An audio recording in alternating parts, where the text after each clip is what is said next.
ఈ రోజే డౌన్లోడ్ చేయండి. మీ ఫేవరెట్ షోస్ చూడండి. విహారీ ఎక్కడా? అమ్మా, నేను ఇప్పుడే పోలీస్ స్టేషన్ దగ్గరికి రీచ్ అయ్యాను. లక్ష్మి ఏ తప్పు చేసుండదురా. ఆ విషయం నాకు తెలుసమ్మా, బట్ పోలీసులు నమ్మాలి కదా. మీరందరూ ఏం భయపడకండి. లక్ష్మి నిరపరాధిగా నేను ఇంటికి తీసుకొస్తాను. ఒకసారి ఫోన్ ఇవ్వక్క, నేను మాట్లాడతాను. విహారీ, డిపార్ట్మెంట్లో మీ ఫ్రెండ్స్ ఉన్నారు కదా, ఒకసారి మాట్లాడరాదు? లేదు మావయ్య, ఇది మర్డర్ కేసు కదా, ఎవరు ఇన్ఫ్లుయెన్స్ ఉపయోగించలేము. ప్రాసెస్ ప్రకారం వెళ్ళాలి.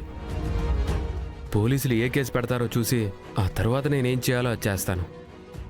ఏమైనా సరే లక్ష్మిని మాత్రం విడిపించుకుని తీసుకురా. అలాగే మావయ్య, నేను స్టేషన్ లోపలికి వెళ్తున్నాను, మళ్ళీ చేస్తాను. అలాగే విహారీ.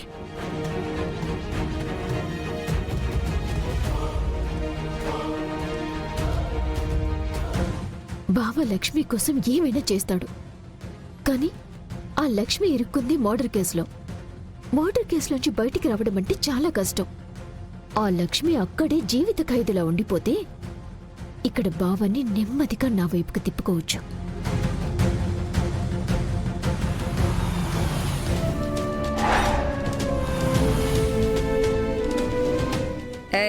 తీసుకురండి. నేనే తప్పు చేయలేదండి, నా మాట వినండి మేడం. అమ్మా, నా కూతురు ఏమి చేసి ఉండదమ్మా, ఒకసారి నా మాట వినండి. నా బిడ్డకే పాపం తెలీదమ్మా. మేడం, ఎక్కడో ఏదో మిస్అండర్స్టాండింగ్ జరిగింది. అసలు తను తప్పు చేసే మనిషే కాదు. దయచేసి తను వదిలిపెట్టండి.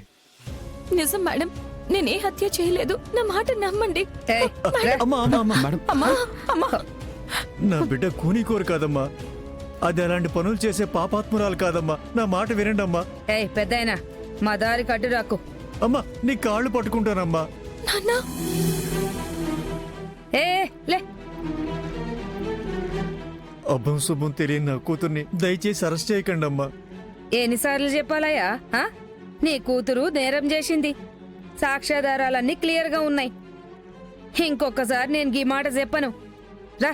అమ్మా, అమ్మా, అమ్మా, అమ్మా, అది అమ్మా, కాదమ్మా, వద్దమ్మా. ఎక్కడో ఏదో పొరపాటు జరుగుంటుంది. అవునమ్మా, నా బిడ్డ నా బిడ్డను మాత్రం వదిలేయండి తప్పు అమ్మా. చేయదమ్మా. అంటే మేం తప్పు చేసినామా? అయ్యో, తను మర్డర్ చేసిందని చెప్తా అంటే అర్థం కాదా? ఎస్ఐ గారు, పోనీ తన ప్లేస్లో నన్ను అరెస్ట్ చేయండి, నన్ను లోపలేయండి. గిదేమన్నా క్రికెట్ గేమ్ అనుకున్నావా? తన ప్లేస్ లో ఇంపాక్ట్ ప్లేయర్ గా నిన్ను వేనికి. అది కాదు మేడం, నేనే తప్పు చేయలేదు. అరవకుండా పద. అది కాదండి, నేనే నేరం చేయలేదంటే మీకు అర్థం కావట్లేదా? ఏంటే నోర్లేస్తాంది? ఇన్స్పెక్టర్, తనని కొట్టే అధికారం మీకు ఎవరిచ్చారు? తన మీద మీరు చేయి చేసుకునే హక్కు మీకు లేదు. ఓహో. ఏయ్! ఏయ్